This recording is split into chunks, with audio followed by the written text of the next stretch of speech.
اللہ تعالیٰ نے انسان کی فطرت میں بعض ایسی چیزیں رکھی ہیں جو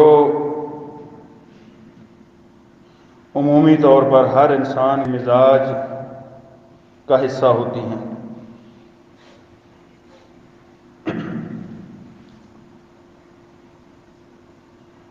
اور پھر اسلام میں اللہ تعالیٰ نے ایسی خوبیوں کو اس طرح نکھارا ہے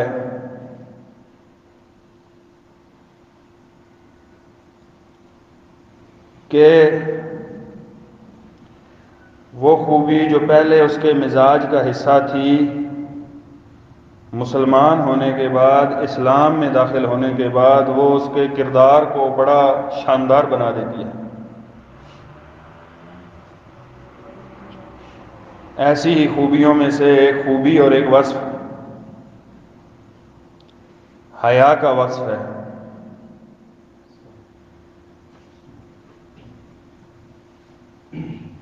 یہ ایک بڑی ہی بہترین خوبی ہے جس کو عطا ہو جائے، لیکن ہمارے ہاں اس کا جو تصور ہے وہ ادھورا ہے۔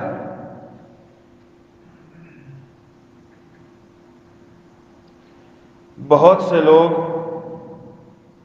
حیا کا جو صحیح تصور ہے اس کو نہیں سمجھتے، اور اگر حیا کا جو صحیح مکمل تصور ہے، اسلام نے جو حیا کا کنسیپٹ پیش کیا ہے وہ سمجھ میں آ جائے تو انسان کی جو زندگی ہے وہ بہت پاکیزہ ہو جاتی ہے۔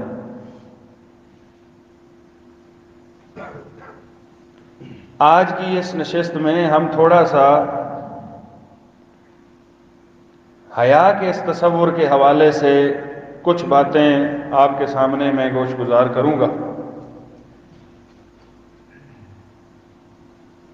سب سے پہلے تو یہ سمجھنا چاہیے کہ حیا کہتے کسے ہیں۔ ہمارے ہاں یہ سمجھا جاتا ہے، ہم لوگ حیا یہ سمجھتے ہیں کہ ایک انسان نے اپنے جسم کو پورا ڈھکا ہوا ہے، یہ حیا کا ایک نمائندہ ہے، اور اگر کوئی اپنے جسم کو پورا نہیں ڈھکتا سمجھا جاتا ہے کہ یہ، اور بالخصوص خواتین ہیں، مثلاً ایک عورت نے سر پر دوپٹہ نہیں لیا ہوا، بازار میں گھوم رہی ہے، ہمارے ہاں اتنا کنسیپٹ ہے، کوئی بندہ اپنی زبان پر فحش باتیں لاتا ہے، اس کی گفتگو میں غلط اور فحش قسم کی باتیں شامل ہوتی ہیں، سمجھا جاتا ہے کہ یہ بے حیائی کا بے حیائی کے اندر آتا ہے۔ حیا کے منافی اور حیا کا یہ کنسیپٹ ہے، حیا کے اندر یہ چیزیں شامل ہیں، لیکن اس کے ساتھ ساتھ حیا کا مفہوم وسیع ہے۔ علامہ ابن المفلح رحمہ اللہ تعالی حیا کی حقیقت کو واضح کرتے ہوئے ایک جگہ پہ لکھتے ہیں، حقیقت الحیاء الحیاء خلق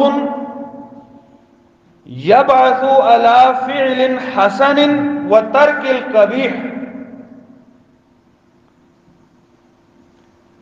در حقیقت حیا وہ وصف اور خوبی ہے یا مزاج کا وہ خاصہ ہے ایک انسان کے اندر جو انسان کو کسی اچھے عمل کی طرف رغبت دلاتا ہے، اچھے عمل سے روکتا نہیں ہے، اور کسی برے عمل کی طرف جانے نہیں دیتا، برے عمل کو چھوڑنے پر مجبور کر دیتا ہے، یہ حیا ہے۔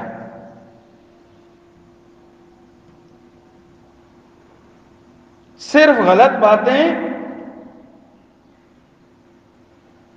یا فحش گوئی والے امور کا ارتکاب کرنا یہ حیا اور بے حیائی نہیں ہے۔ ہر وہ کام جو انسان کے لیے اللہ تعالیٰ نے اس کو گناہ قرار دیا ہے، غلط قرار دیا ہے، وہ کام اگر انسان کرتا ہے تو اس نے حیا کے منافی کام کیا۔ کسی بھی گناہ کا ارتکاب کرنا یہ سمجھا جائے کہ یہ حیا کے منافی ہے۔ اور اگر ایک انسان اچھا کام کرنے لگا ہے اور اسے شرم آ گئی نیکی کرتے ہوئے، یہ حیا نہیں ہے، یہ بھی حیا کے منافی ہے۔ ان اللہ لا یستحیی من الحق، اللہ تعالیٰ حق کے معاملے میں نہیں شرماتا۔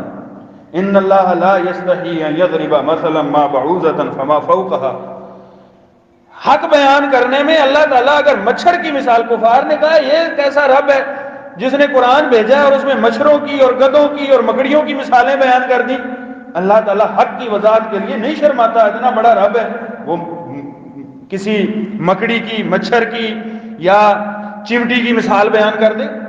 حق کی وضاحت میں، حق گوئی میں شرمانا نہیں ہے، یعنی اس میں حیا نہیں ہے۔ تو یہ بڑی پیاری تعریف ہے۔ علامہ، حیا دو قسم کا ہوتا ہے، وہ جو میں نے کہا نا کہ ہر انسان کے مزاج میں اللہ تعالیٰ نے حیا رکھی ہے، مسلمان ہونے کے بعد اس حیا کو چار چاند لگ جاتے ہیں، وہ حیا نکھر کر سامنے آ جاتی ہے۔ حیا کی دو قسمیں بیان کی ہیں علامہ مناوی رحمہ اللہ نے، فرماتے ہیں الحیاء نوعان، ایک حیا ہے نفسانی اور ایک حیا ہے ایمانی۔ نفسانی حیا اللہ تعالیٰ نے ہر بندے میں رکھی ہے۔ مثلا کوئی برے سے برا بندہ ہے، کافر بھی ہے، وہ مکمل طور پر اپنے آپ کو، اپنے جسم کو کپڑوں کی قید سے آزاد نہیں کرتا، وہ ایک حیا اس کے معنی ہوتا ہے۔ یا بڑے بڑے جو کبھی عام ہجوم میں نہیں کرے گا، یہ ہے نفسانی حیا جو انسان کے مزاج کا حصہ ہوتا ہے۔ ہر انسان کے اندر کچھ نہ کچھ حیا پایا جاتا ہے۔ اور ایک حیا ہے ایمانی حیا، فرماتے ہیں وہ ہوا ان یمتنع المسلم من فعل المحرم خوفا من اللہ، ایک ایمانی حیا ہے جو ایک مسلمان کو حرام کردہ کاموں کے قریب جانے سے روکتا ہے اللہ کے خوف کی وجہ سے۔ بندہ اللہ کے ڈر کی وجہ سے ایسا کام جو اللہ تعالیٰ نے حرام قرار دیا ہے کہ یہ تم نے نہیں کرنا، اللہ کے ڈر کی وجہ سے اس کو چھوڑ دیتا ہے، یہ حیا ایمانی۔ اور ہمارے پیش نظر ایمانی حیا ہے، اور اس کا لیول ہر بندے کو چیک کرنا چاہیے کہ میرے اندر ایمانی حیا کتنا ہے، کتنی حیا ہے میرے اندر ایمانی، کتنی محرمات ہیں، اللہ تعالیٰ کے حرام کردہ کام ہیں، حرام کردہ امور ہیں جو اللہ تعالیٰ نے بندے کے لیے جائز قرار نہیں دیے۔ وہ زبان سے تعلق رکھتے ہیں، وہ آنکھ سے تعلق رکھتے ہیں، وہ پیٹ سے تعلق رکھتے ہیں، وہ انسان کے دیگر جسمانی اعضاء سے تعلق رکھتے ہیں، ان کا تعلق عبادات کے ساتھ ہے، ان کا تعلق معاملات کے ساتھ ہے، ان کا تعلق معاشرت کے ساتھ ہے، ان کا تعلق حکومت کے ساتھ ہے، ان کا تعلق عوام ہونے کے تعلق کے لحاظ سے ہے۔ کسی بھی لحاظ سے وہ کام جن کو اللہ تعالیٰ نے منع کر دیا ہے، بندے کو اپنا لیول چیک کرتے رہنا چاہیے کہ میں کتنا ان کاموں سے رکتا ہوں، میرے اندر ایمانی حیا کتنی ہے۔ حیا در حقیقت اللہ تعالیٰ کی عظیم صفات، اللہ تعالیٰ کی صفات میں سے ہے کہ اللہ تعالیٰ بہت حیادار ہے، اللہ تعالیٰ بھی بہت حیادار ہے۔ سیدنا سلمان فارسی رضی اللہ تعالی عنہ کی حدیث ہے، سنن ابی داؤد اور سنن ترمذی وغیرہ میں بیان کرتے ہیں کہ رسول اللہ صلی اللہ علیہ وسلم نے ارشاد فرمایا، ان ربکم حی کریم یستحیی من عبدہ اذا رفع الیہ یدعوہ ان یردہما صفرا ان ربکم حی کریم، تمہارا رب بڑا حیا والا ہے اور بڑے کرم والا ہے۔ اللہ تعالیٰ کو اپنے بندے سے حیا آتی ہے اس وقت جب بندہ دونوں ہاتھ اٹھا کے رب کے سامنے عرض گزار ہوتا ہے، دعا کرتا ہے، میرے رب، میرے اللہ، میرے مولا، مجھے یہ چاہیے۔ اللہ تعالیٰ کو بڑی حیا آتی ہے کہ اپنے اس بندے کے دونوں ہاتھوں کو خالی لوٹا دے۔ اس حد تک بندے کی حیا کرتا ہے اللہ کہ اب میرے بندے نے اپنے ہاتھ اٹھا ہی لیے میرے دربار میں ان کو خالی نہیں لٹاتا۔ یہ رب، ہمارے رب کی صفت ہے حیا والا ہونا۔ اور بندوں کے لیے یہ ہے کہ حیا ایمان کا حصہ ہے۔ نبی کریم صلی اللہ علیہ وسلم نے فرمایا الحیاء من الایمان والایمان بالجنہ، یہ جان لو کہ حیا ایمان کا حصہ ہے اور ایمان جنت کے اندر لے جانے والی چیز ہے۔ یعنی اگر آپ کے اندر حیا ہے، آپ کے جنت میں جانے کے چانسز زیادہ ہو گئے ہیں، اور اگر ایک انسان کے اندر حیا نہیں ہے تو اس کی جنت مشکوک ہو جاتی ہے۔ حیا نہیں ہے اس کے اندر۔ اتنی بڑی بشارت کو بھی اگر سامنے رکھے تو سمجھ آتا ہے کہ صرف یہ لباس بے لباسی اور فحاشی کی حد تک حیا کا کنسیپٹ ادھورا ہے۔ حیا کوئی بہت بڑی چیز ہے کہ جس کے بدلے میں جنت مل رہی ہے۔ وَسِتُّونَ شُعْبَةً وَالْحَيَاءُ شُعْبَةٌ مِّنَ الْإِيمَانِ، کہ آپ صلی اللہ علیہ وسلم نے فرمایا کہ ایمان کے 60 سے زیادہ درجے ہیں اور حیا ان درجوں میں سے ایک درجہ ہے۔ بعض روایات میں آتا ہے کہ حیا ایمان کا ایک بہت بڑا حصہ ہے، اور اس پر اہل علم نے پھر کلام کیا ہے کہ یہ حیا کو ایمان کہا گیا، ایمان بعض ایمان، تو اس سے کیا مراد ہے؟ کہتے ہیں کہ جو ہمارا دین ہے یہ 2 طرح کے کاموں پر مشتمل ہے۔ جو ہمارے کرنے والے یا نہ کرنے والے کام ہیں، یعنی 2 طرح کے کام ہیں جن سے انسان کو، ایک مسلمان کو واسطہ پڑتا ہے۔ یا تو اعتمار بالمعروف ہے، یا انتہا عن المنکر ہے، یا تو یہ ہے کہ نیکی کرنی ہے، یا پھر یہ ہے کہ برا ہے اس کو چھوڑ دینا، یعنی یا وہ کام اچھا ہے کر لو، یا وہ کام برا ہے اس کو نہ کرو۔ 2 طرح کے کام ہیں، اور یہ حیا انسان کو چونکہ برے کاموں سے روکنے والی چیز ہے، اس لیے فرمایا کہ ایمان سمجھو حیا ہے کہ آپ کی برائیوں سے روکنے والی ایک قوت ہے جو اللہ تعالیٰ نے آپ کے جسم میں پیدا کی ہے۔ اگر یہ قوت کمزور ہو جائے تو انسان کے اندر گناہوں میں جرأت آ جاتی ہے، گناہ کرنے پر انسان بہادر ہو جاتا ہے۔ پھر وہ جب حیا کم ہو جاتی ہے تو گناہوں کا لیول بڑھ جاتا ہے، گناہوں کی کثرت ہو جاتی ہے۔ اور حیا جو ہے یہ ایمان کی، اسلام کی ایک بہت بڑی خوبیوں میں سے ایک خوبی ہے۔ نبی کریم صلی اللہ علیہ وسلم کی ایک حدیث ہے، فرمایا لِكُلِّ دِينٍ خُلُقٌ وَخُلُقُ الْإِسْلَامِ الْحَيَاءُ، ہر دین کی ایک خاص خوبی اور خاص وصف ہوتا ہے، اسلام کا خاص وصف حیا ہے۔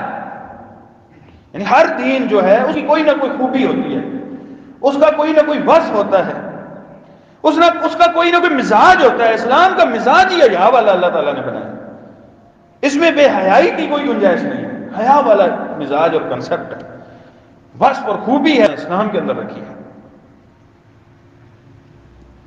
اور یہ ایسی خوبی ہے جس کو اللہ تعالیٰ پسند فرماتا ہے، یعنی اللہ تعالیٰ کو بڑی پسند ہے یہ خوبی جس کے اندر حیا والی خوبی ہو۔ ایک دفعہ ایک وفد آیا نبی کریم صلی اللہ علیہ وسلم کے پاس، عبد القیس قبیلے، بنو عبد القیس کا، اور اس وفد کے حوالے سے کئی ساری احادیث اور بڑی خوبصورت باتیں اس کے تعلق سے موجود ہیں حدیث کی کتب میں۔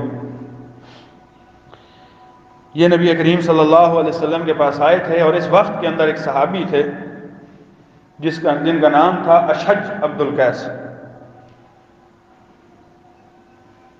وہ ان لوگوں کے اندر بھی موجود تھے جو آپ صلی اللہ علیہ وسلم کے پاس وہ وفد آیا تھا۔ تو ایک دفعہ وہ اللہ کے نبی صلی اللہ علیہ وسلم کے پاس بیٹھے ہوئے تھے، تو آپ صلی اللہ علیہ وسلم نے سیدنا اشج رضی اللہ تعالی عنہ کو مخاطب کرتے ہوئے فرمایا، وہ کہتے ہیں کہ نبی کریم صلی اللہ علیہ وسلم نے مجھے مخاطب کرتے ہوئے فرمایا، اشج ان فیک خصلتین یحبہم اللہ عز وجل، اے اشج تیرے اندر 2 ایسی خوبیاں ہیں جو اللہ تعالیٰ کو بڑی پسند ہیں۔ دو خوبیاں تیرے اندر ایسی ہیں جو اللہ تعالیٰ کو بہت پسند ہیں. آپ اندازہ کیجئے اگلے بندے کا کیا ایمان بڑا ہوگا. یعنی کتنی ایک خوشی محسوس ہوئی ہوگی اور کتنی اس بندے کو ایمان کی ثمرات میں سے وہ کیسی حلاوت ملی ہوگی جب اللہ کے نبی فرما رہے ہیں کہ اشج تیرے اندر دو ایسی خوبیاں ہیں جو اللہ تعالیٰ کو بڑی پسند ہیں. میں نے کہا اللہ کے نبی ماں بتلائیے تو صحیح وہ کون سی دو خوبیاں جو اللہ تعالیٰ کو پسند ہے. کہ اللہ تعالیٰ بھی ان کو پسند کرتا ہے اور جس بندے میں اس بندے کو بھی پسند کرتا ہے. نبی کریم صلی اللہ علیہ وسلم نے فرمایا کہ وہ دو خوبیاں الحلم مالک ہوتا ہے, اس کے اندر اللہ تعالیٰ نے نرمی رکھی ہے, وہ ہر معاملے کو نرمی کے ساتھ ڈیل کرنے کی کوشش کرتا ہے. حلیم الطبع فرمایا تیرے اندر ایک یہ خوبی ہے اور یہ اللہ تعالیٰ کو بڑی پسند ہے, اور دوسری فرمایا حیا والی خوبی ہے کہ تو بڑا حیادار انسان ہے. تیرے اندر اللہ تعالیٰ نے حیا رکھی ہے اور اللہ تعالیٰ کو حیا والا بندہ بڑا پسند ہے اور حیا والی خوبی بڑی پسند ہے. حیا ایسی چیز ہے, یہی وجہ اللہ تعالیٰ نے انبیاء میں سب سے زیادہ حیا کی خوبی رکھی تھی. پھر انبیاء کے اصحاب میں, پھر اولیاء جو اللہ تعالیٰ کے نیک صالحین بندے تھے اس امت کے اور پچھلی امتوں میں بھی, اللہ تعالیٰ نے جتنا نیک بندہ ہوتا تھا اس کے اندر حیا والی اتنی زیادہ صفت اور خوبی پائی جاتی تھی. سیدنا موسیٰ علیہ السلام, ان کے بارے میں آتا ہے بڑی مشہور ایک حدیث ہے. اللہ تعالیٰ نے نا قرآن میں ایک آیت ارشاد فرمائی ہے, یا ایھا الذین آمنوا الذین آذوا موسیٰ فبرأہ اللہ مما قالوا وکان عند اللہ وجیہا. کیا ایمان والو ان لوگوں کی طرح نہ بن جاؤ جنہوں نے موسیٰ علیہ السلام کو زبانوں سے تکلیف دی, ان پر الزام لگا دیا. پھر اللہ تعالیٰ نے موسیٰ علیہ السلام کو اس الزام سے بری کر دیا, اور موسیٰ علیہ السلام اللہ کے ہاں بڑے وجیح اور خوبصورت انسان تھے. ہوا یوں, حدیث کے اندر پھر آتا ہے اس کی تفصیل, یہ آیت اس کا شان نزول اور پس منظر کیا ہے. نبی کریم صلی اللہ علیہ وسلم نے فرمایا ان موسیٰ کان رجلا حییا ستیرا. موسیٰ علیہ السلام بڑے حیا والے اور بڑے پردے والے آدمی تھے. ستیر بہت زیادہ پردے والا, یہ رحیم کے وزن پر بہت زیادہ رحم کرنے والا, ستیر بہت زیادہ پردے. اللہ تعالیٰ کی بھی صفت جو ہے نا وہ ستیر ہے, ہمارے ہاں معروف ہے ستار. قرآن و حدیث میں کہیں بھی لفظ ستار نہیں آیا, قرآن میں یا حدیث میں کہیں بھی لفظ ستار لفظ نہیں ہے, یہ ستیر ہے. حدیث میں بھی آیا ہے کہ اللہ تعالیٰ ستیر ہے, ستیر بہت زیادہ پردے والا. تو فرمایا کہ موسیٰ علیہ السلام بڑے حیا والے تھے اور بڑے پردے والے تھے. لا یرا من جلدہ شیء استحیاء منہ, اتنا کپڑوں سے اپنے جسم کو ڈھانپ کے رکھتے تھے کہ ان کے جسم کا کوئی حصہ کوئی بندہ نہیں دیکھ سکتا تھا. وہ اپنے جسم کو بڑا ڈھانپ کے اور ڈھانپ کے رکھتے تھے حیا کی وجہ سے. تو فرمایا کہ جب ایسی حالت ہوئی, اب کیا ہوا کہ بنی اسرائیل کے لوگ تھے, انہوں نے کہا یہ موسیٰ جو ہے نا وہ بہت اپنے جسم کو چھپا کے رکھتے ہیں, لگتا ہے ان کے جسم کو کوئی بیماری ہے. انہوں نے مختلف قسم کے الزامات شروع کر دیے, اس کو یہ بیماری ہے, یہ مسئلہ ہے. جب ایسی بات ہوئی تو اللہ تعالیٰ چاہتا تھا کہ اب میرے نبی کے بارے میں جو الزامات لوگوں نے پھیلائے ہوئے ہیں اور شکوک اور شبہات, ان سے میں اپنے نبی کو بری کروں. ایک دن سیدنا موسیٰ علیہ السلام ایک ندی کے کنارے غسل کر رہے تھے, اور آپ نے اپنے کپڑے اتارے اور ایک پتھر کے اوپر رکھے, اور اس پتھر کی اوٹ میں آپ نہا رہے تھے لوگوں سے چھپ کر. جب آپ نہا چکے اور آپ نے کپڑے پہننے کا ارادہ کیا, اللہ کا کرنا ایسا ہوا کہ وہ پتھر چل پڑا. اب وہ پتھر جا رہا ہے, اوپر سیدنا موسیٰ علیہ السلام کے کپڑے ہیں, اور وہ صوبی الحجر, وہ پتھر میرے کپڑے کہتے ہوئے پیچھے بھاگ رہے ہیں. یہاں تک کہ آگے لوگ کھڑے ہوئے تھے, وہاں پہ جا کے پتھر رک گیا. لوگوں نے دیکھ لیا موسیٰ علیہ السلام تو جو ہم باتیں کرتے تھے اس سے بری. موسیٰ علیہ السلام کے بارے میں حدیث میں آتا ہے نبی صلی اللہ علیہ وسلم نے فرمایا کہ انہوں نے فوراً کپڑے اتار کے پہنے اور اپنی لاٹھی سے پتھر کو مارنا شروع کر دیا. 4-5 نشان پڑ گیا اس پتھر کے اوپر, لاٹھی پر. یعنی یہ انبیاء کی ایک خاص سنت ہے حیا والا ہونا, حیادار تھے انبیاء. اور ہمارے نبی کریم صلی اللہ علیہ وسلم کے بارے میں بھی آتا ہے، سیدنا ابو سعید خدری رضی اللہ تعالی عنہ بیان فرماتے ہیں، کان رسول اللہ صلی اللہ علیہ وسلم اشد حیاء من ازراء فی خدرها، اللہ کے نبی صلی اللہ علیہ وسلم اتنے حیا والے تھے جس طرح ایک کنواری بچی، کنواری لڑکی حیا والی ہوتی ہے کہ اپنی چادر کے اندر سمٹی رہتی ہے۔ دو باتیں یہاں پر سمجھ آتی ہیں، ایک تو یہ کہ حیا کا وصف ہمارے نبی صلی اللہ علیہ وسلم کے اندر بہت زیادہ تھا، عورتوں کی طرح حیا، آپ اپنے آپ کو سمیٹ کر حیا کی حالت میں رہتے تھے۔ دوسرا یہ کہ بچیوں کا وصف یہ ہے کہ وہ اپنے جسم کو سمیٹ کر کپڑوں میں ڈھانک کے پردے کی حالت میں رہیں، یہ حیا، یعنی اللہ کے نبی صلی اللہ علیہ وسلم کی حیا کی تشبیہ جس حیا سے دی گئی ہے، بچیوں کو ویسا حیا والا ہونا چاہیے۔ ہمارے ہاں تو بہت سارے کنسیپٹ آ گئے ہیں نا، پردہ تو دل کا پردہ ہوتا ہے، یعنی یہ عجیب بات ہے، پردہ دل کا پردہ ہے۔ اور کتنی ایسی باتیں، ابھی تو بچی ہے، اور کتنے ایسے شکوک اور شبہات ہیں۔ بھائی نبی کریم صلی اللہ علیہ وسلم کی سیرت کو دیکھیے، اللہ تعالیٰ کی تعلیمات کو دیکھیے، یہ حیا کتنی قیمتی چیز ہے، یہ تو متاع ہے ایک مسلمان کی اور بالخصوص خواتین کی۔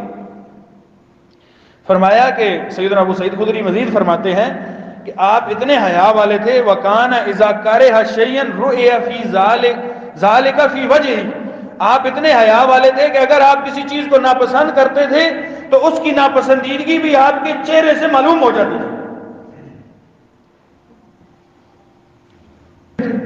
جو کنواری بچی کے ساتھ تشبیہ دی گئی ہے نا، سید عائشہ رضی اللہ تعالیٰ عنہ نے ایک دفعہ پوچھا اللہ کے نبی صلی اللہ علیہ وسلم، آپ نے پوچھا کہ اللہ کے نبی یہ جو بچیاں ہوتی ہیں ان سے جب مثلا والد اجازت دے رہا ہے کہ میری بیٹی میں آپ کا جو نکاح ہے وہ فلاں بندے سے کرنا چاہتا ہوں، تو بچی بول نہیں سکتی حیا کی وجہ سے، تو نبی کریم صلی اللہ علیہ وسلم نے فرمایا کہ اس کا خاموش رہنا اس کی اجازت ہے، یعنی اس کے چہرے کے تاثرات سے معلوم ہو جائے گا کہ وہ راضی ہے۔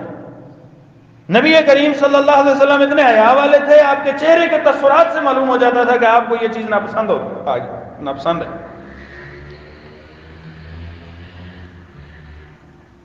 اور بچیوں کے اندر، خواتین کے اندر جو حیا، ان کی چال ڈھال، ان کے عمومی تاثرات سے معلوم ہونا چاہیے کہ یہ حیا والی عورت ہے۔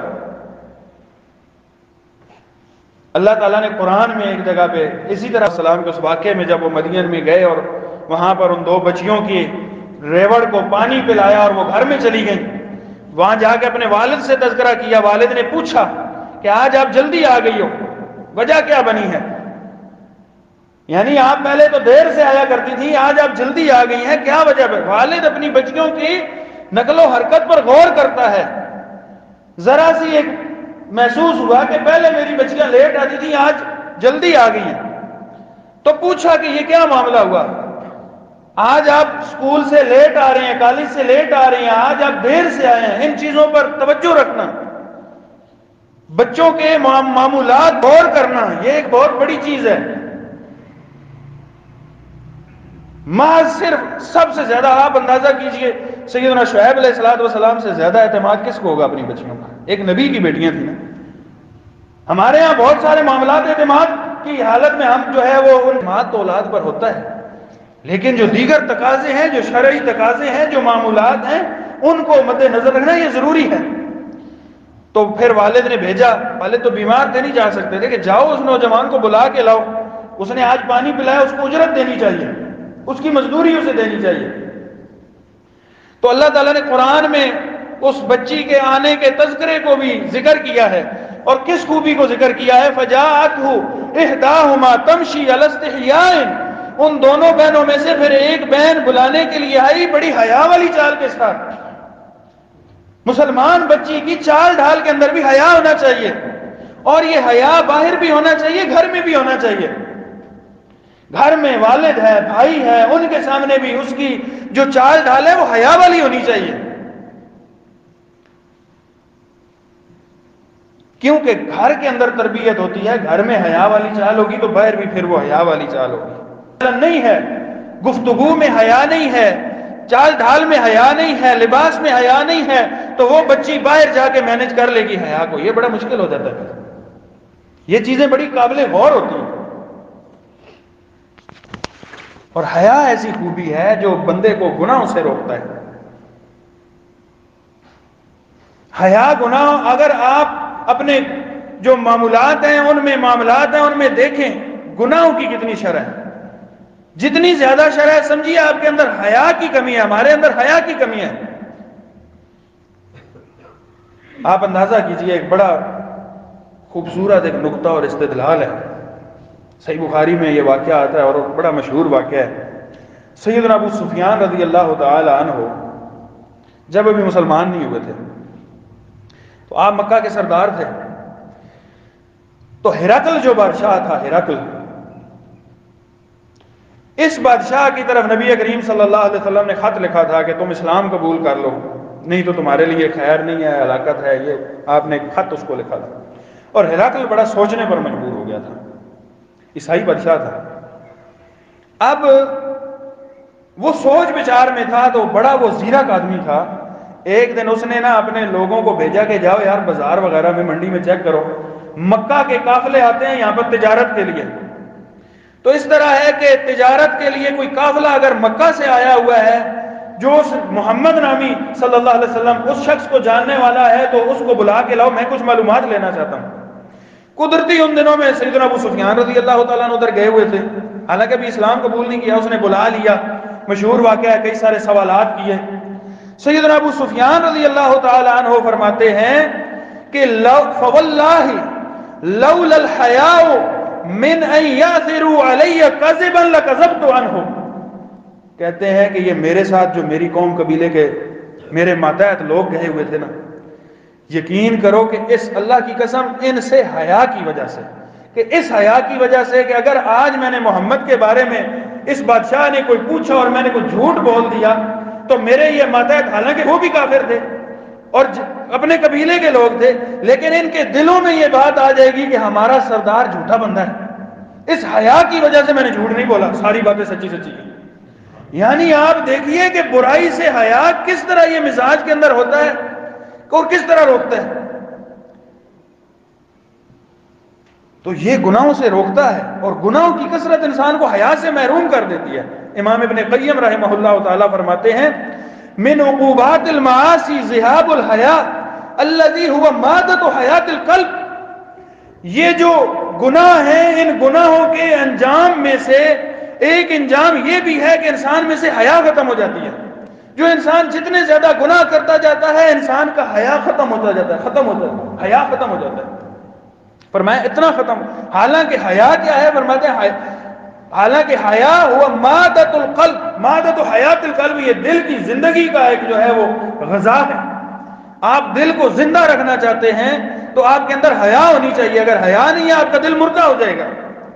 اور فرماتے ہیں وہ ہوا اصل کل خیر، اور حیا تو ہر بھلائی کی جڑ ہے، بنیاد ہے۔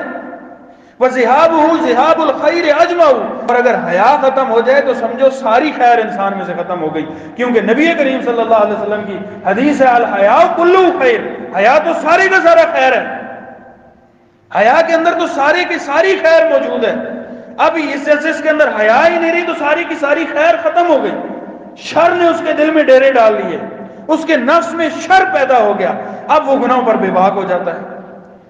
یعنی ہم دیکھتے ہیں کتنے ایسے لوگوں کو کرے ہمارے اندر ایسا ہو جاتا ہے، بڑے سے بڑا گناہ ہوتا ہے اور ہم کر گزرتے ہیں۔ اس کی ایک بڑی وجہ یہ ہوتی ہے کہ ہمارے اندر حیا کی خاتمہ ہو چکا ہے۔ وہ حیا تھا جو جس نے ہمیں روکنا تھا گناہوں سے، وہ حیا نہیں ہے۔ اب اللہ تعالیٰ کی نافرمانی میں انسان جو ہے وہ چلتا رہتا ہے۔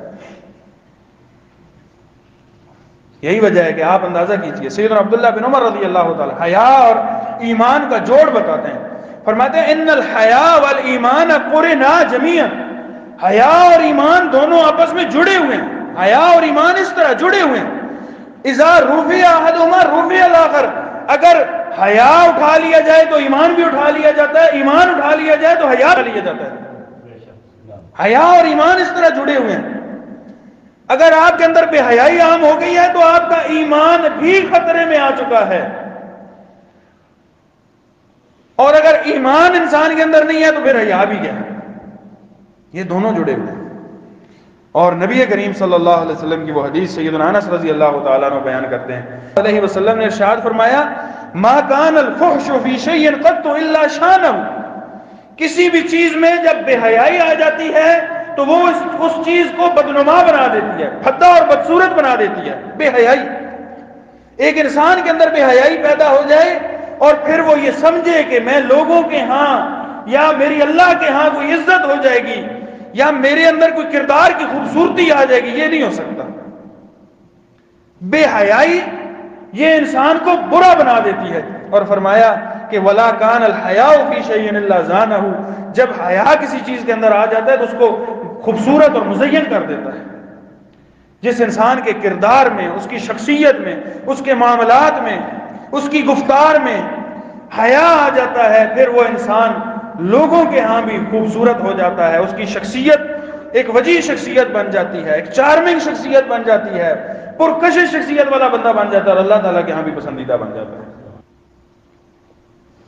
حیا سے محرومی انسان کو بہت بڑے خطرے میں ڈال دیتی ہے۔ نبی کریم صلی اللہ علیہ وسلم کی ایک اور حدیث آپ سنیے، سیدنا ابو مسعود الانصاری رضی اللہ تعالیٰ عنہ بیان کرتے ہیں کہ رسول اللہ صلی اللہ علیہ وسلم نے ارشاد فرمایا ان مما ادرک الناس من کلام النبوۃ الاولى، پہلی جو نبوتیں چلتی رہیں نبی کریم صلی اللہ علیہ وسلم سے پہلے، آپ فرماتے ہیں مجھ سے پہلے بھی جتنی نبوتیں ہیں، ایک بات مسلسل لوگوں کے اندر چلی آ رہی ہے، لوگوں نے اس بات کو پا لیا، یہ ایک حقیقت بات ہے، یہ ایک اصول اور ضابطہ شروع سے چلا آ رہا ہے ہر امت کے اندر اور میری امت میں بھی ہے۔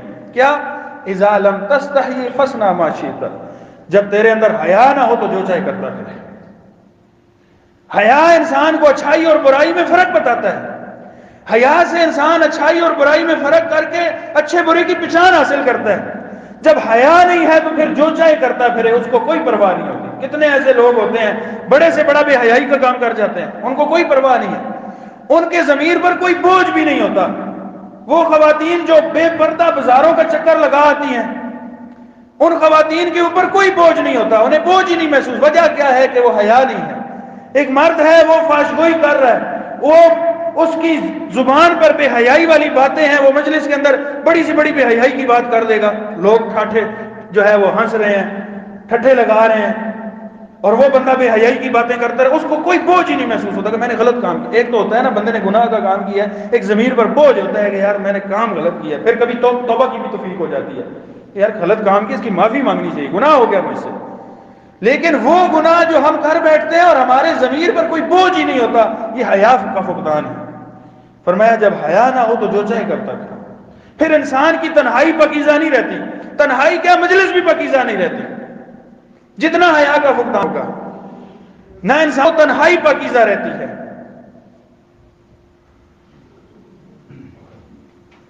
یہی وجہ ہے کہ ایک دفعہ، اور پھر جو بندہ لوگوں کے سامنے جھری ہے نا تو اللہ تعالیٰ کے سامنے تو وہ اور زیادہ جو ہے وہ جھری ہے۔